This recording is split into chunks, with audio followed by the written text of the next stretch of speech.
அஸ்ஸலாமு அலைக்கும் வரஹ்மத்துல்லாஹி வபரகாத்துஹு. ஒவ்வொரு உம்மா வாப்பாவும் அவங்க பாசமா இருப்பதும் உயிருக்கு உயிரா அவங்க நேசிக்கக்கூடியதும் அவங்களுடைய பிள்ளைகளை தான். ஒரு இறை நம்பிக்கையாளரை பொறுத்தவரை அல்லாஹு தாலா அவங்களுக்கு வழங்கிய மிகப்பெரிய செல்வமாக பொக்கிஷமாக கருதுவது அவங்களுடைய பிள்ளைகளை தான். காரணம், இந்த துனியாவிலும் நாம் போகிற கபரிலும் மறுமை உலகிலும் பிள்ளைகள் மூலமாக நமது வாழ்க்கை வெற்றியடையும் என்பதை நமது திருக்குரான் தெளிவாக நமக்கு கற்றுத்தந்திருக்கிறது. இன்னும் பல ஹதீஸ் வழியாக நாம் கற்றுக்கொண்டிருக்கிறோம். நமக்கு எல்லாருக்குமே தெரியும், எப்பொழுதும் எல்லா நேரங்களிலும் ஒவ்வொரு தாய் தந்தையும் நினைத்து கொண்டே இருப்பது அவங்களுடைய பிள்ளைகளை பற்றி தான்.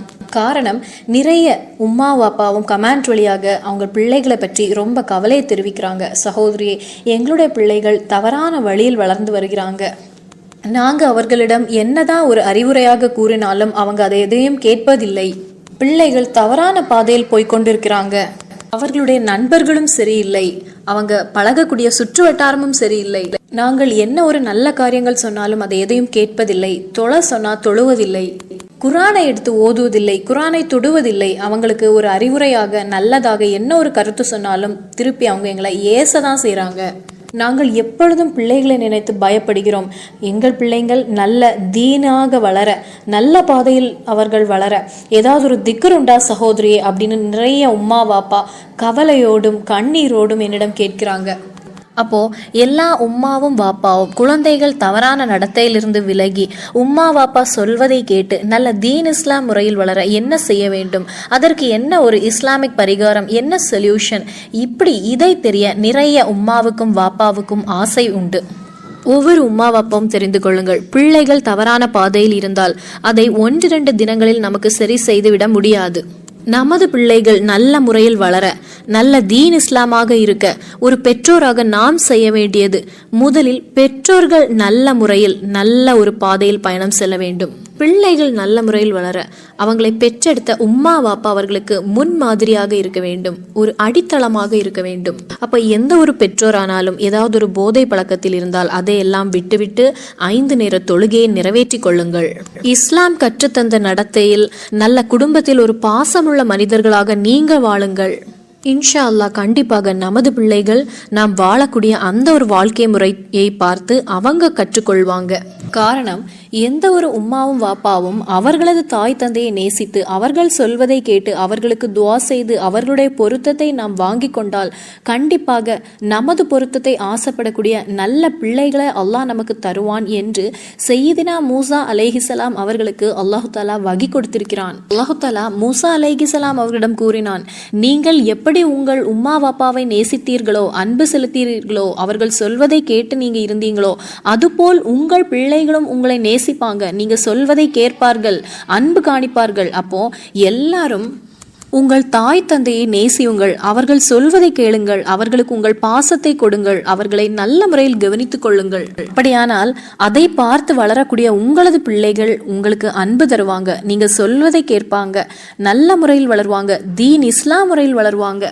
ஆனாலும் இப்படியெல்லாம் இருந்தாலும் சில பெற்றோர்கள் நினைப்பாங்க, நான் எல்லா நேரமும் தொழுகிறேன், குர்ஆன் ஓதுவதுண்டு, திக்ரு செல்வதுண்டு, துஆ செய்வதுண்டு, இஸ்லாமுடைய முறையில் நான் வாழுகிறேன், எங்களுடைய உம்மா வாப்பாவை நல்ல முறையில் நாங்கள் கவனிக்கிறோம், அவங்களுக்கு அன்பு செலுத்துகிறோம், பாசத்தை கொடுக்கிறோம். ஆனாலும் ஏன் எங்களுடைய பிள்ளைகள் நல்ல முறையில் வளருவதில்லை, தீய நடத்தையில் இருக்கிறாங்க, தவறான பழக்கத்தில் இருக்கிறாங்க?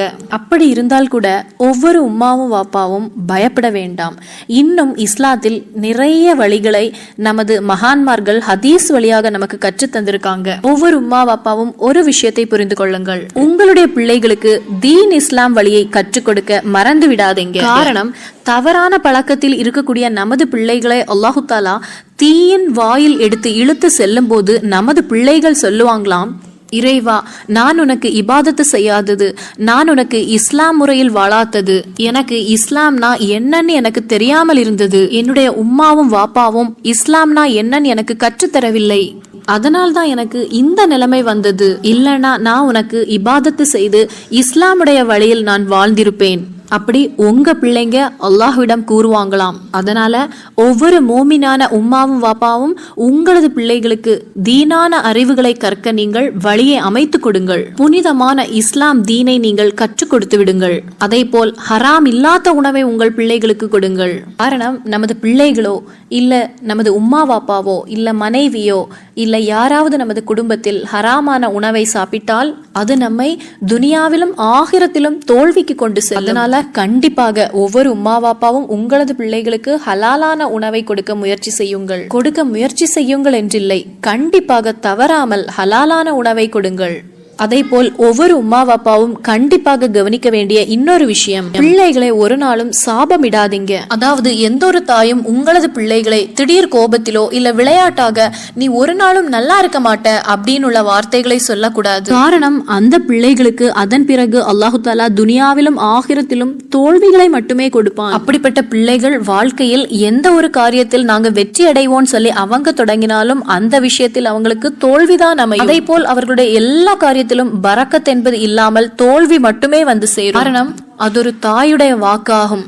காரணம், ஒரு உம்மா தன்னுடைய பிள்ளையை பற்றி நல்லதாக கூறினாலும் மோசமாக கூறினாலும் அதை இறைவன் உடனே நிறைவேற்றி விடுவான். உம்மா பிள்ளைகளை பற்றி நல்லது சொன்னால் அந்த பிள்ளைகள் துனியாவிலும் ஆகிரத்திலும் வெற்றி அடைந்தவர்கள்.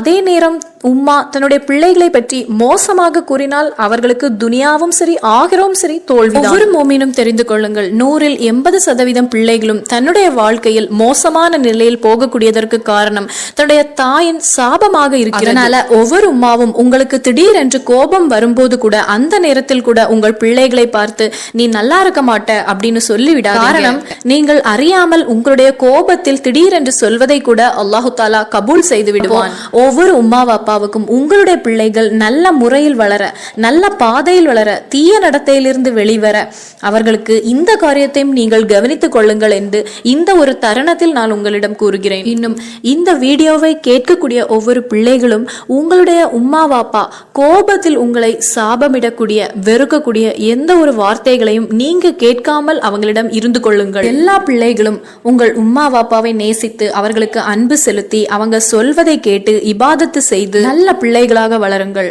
அல்லாஹு தாலா எல்லா பிள்ளைகளையும் நல்ல முறையில் நல்ல இபாதத்துகள் செய்து நல்ல பாதையில் வளர இறைவன் தௌஃபீக் செய்வானாக. ஆமீன். பிள்ளைகள் நல்ல முறையில் வளர, நல்ல தீன் இஸ்லாம் முறையில் வளர, இபாதத்துகள் செய்து வளர, மோசமான பாதையில் இருந்து விலக, தவறான பாதையில் இருந்து விலக ஓத வேண்டிய ஒரு சூறாவை நான் உங்களுக்கு கற்றுத் தருகிறேன். இந்த சூறாவை ஒவ்வொரு உம்மா வாப்பா ஓதினால் உங்களுடைய பிள்ளைகள் நீங்க சொல்வதை கேட்டு இபாதத்துகள் செய்து தீன் இஸ்லாம் முறையில் நல்ல பாதையில் வளர்ந்து வருவாங்க. நபிகள் நாயகம் ஸல்லல்லாஹு அலைஹி வஸல்லம் சொல்றாங்க, மஹரிபு பாங்கு கேட்கக்கூடிய அந்த நேரத்தில் பிள்ளைகளை வெளியே விடாதீங்க என்று. அப்படி நீங்க அந்த நேரத்தில் பிள்ளைகளை வெளியே விட்டால் குழந்தைகளுடைய அந்த மூளையின் திறன் குறைகிறது, குழந்தைகளுடைய செயல்பாடு திறன் குறைகிறது. காரணம், அந்த நேரத்தில் தாராளமான ஷைத்தான் இறங்கக்கூடிய நேரம். அதனாலேயே அந்த நேரத்துல ஒரு நாளும் குழந்தைகளை வெளியே விடாதீங்க என்று நபிகள் நாயகம் ஸல்லல்லாஹு அலைஹி வஸல்லம் கூறினாங்க. எந்த ஒரு பிள்ளையும் தாய் தந்தை சொல்வதை கேட்டு உம்மா வாப்பாவுக்கு மதிப்பும் மரியாதையும் கொடுத்து அன்பு காட்டி இபாதத்துகள் செய்து தீய நடத்தையிலிருந்து விலகி நல்ல பாசத்தோடும் அன்போடும் நல்ல முறையில் வளர மஹரிபு பாங்கு கொடுக்கக்கூடிய அதற்கு முன்பாக சூரத்துல் ஷம்ஸ் 7 தடவை ஓதிக்கொள்ள. சூரா ஓதக்கூடிய அந்த உம்மா தன்னுடைய மனதில் என்னுடைய பிள்ளை நல்ல முறையில் வளர வேண்டும், தீனுடைய முறையில் வளர வேண்டும், இஸ்லாம் கற்றுத்தந்த முறையில் வளர வேண்டும் என்று மனதில் நெய்யத்து வைத்து ஓதிக்கொள்ள. முறையில் ஒரு உம்மாவானாலும் வாப்பாவானாலும் ஓதி வந்தால் பிள்ளைகள் நல்ல முறையில் நல்ல பாதையில் தீனுடைய வழியில் வளருவாங்க என்று மகான்மார்கள் நமக்கு கற்று தந்திருக்காங்க. அதனால பிள்ளைகள் இபாதத்துகள் செய்து நல்ல தீனுடைய வழியில் நல்ல பாதையில் மோசமான தவறுகளில் இருந்து விலகி அவர்கள் நல்ல பிள்ளைகளாக வளர சூரத்துல் ஷம்ஸ் 7 முறை தினமும் ஓதி வாருங்கள். ஒவ்வொரு தாயோ தந்தையோ நாளைய தினமே ஓத ஆரம்பித்துக் கொள்ளுங்கள் உங்களுடைய பிள்ளைகளுக்கு வேண்டி. இன்ஷா அல்லாஹ் மறுபடியும் சந்திப்போம் வேறொரு வீடியோவில். அஸ்ஸலாமு அலைக்கும் வரஹ்மத்துல்லாஹி வபரகாத்துஹு.